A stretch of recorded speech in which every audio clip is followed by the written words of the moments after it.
Bonjour à toutes et à tous. Pourquoi certaines idées restent et d'autres meurent en 10 secondes?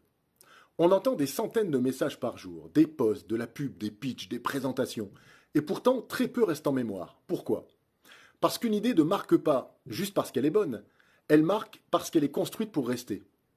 Et c'est exactement ce que montrent les auteurs du livre, ces idées qui collent. C'est vraiment un livre qui va nous être très utile pour mieux communiquer et mieux présenter nos idées à nos clients. Une idée mémorable, elle suit presque toujours 6 règles. Premièrement, elle est simple, pas simpliste, simple. Une idée forte dit une chose claire, pas 10. Quand tu multiplies les messages, tu dilues l'impact. Et on ne retient pas la complexité, on retient l'essentiel. Deuxièmement, elle surprend. Le cerveau adore ce qu'il n'attend pas. Une idée qui colle casse une attente, elle crée un écart, une intrigue. Exemple, dire les maths c'est de la muscu pour l'esprit, c'est bien plus marquant que parler de raisonnement abstrait, par exemple. Donc la surprise attrape l'attention, et l'attention ouvre la mémoire. Troisièmement, elle est concrète. Le flou glisse, le concret reste. Une idée abstraite, elle fatigue. Une image parle immédiatement.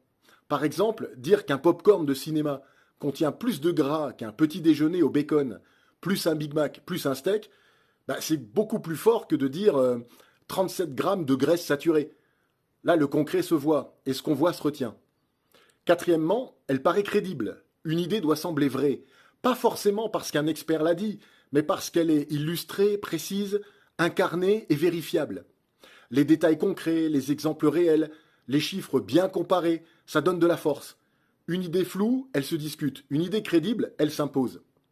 Cinquièmement, elle touche une émotion. Ça, c'est une partie vraiment essentielle. On n'agit pas pour une statistique. On agit pour une personne, une peur, un espoir, un gain concret. Les gens se mobilisent rarement pour une masse abstraite. Ils se mobilisent quand ils se sentent concernés. Donc l'émotion ne remplace pas l'idée, elle lui donne de l'attraction, je dirais. Et sixièmement, elle raconte une histoire. Une histoire fait mieux qu'expliquer, elle fait vivre. Pourquoi? Parce qu'une histoire, elle permet à l'autre de se projeter.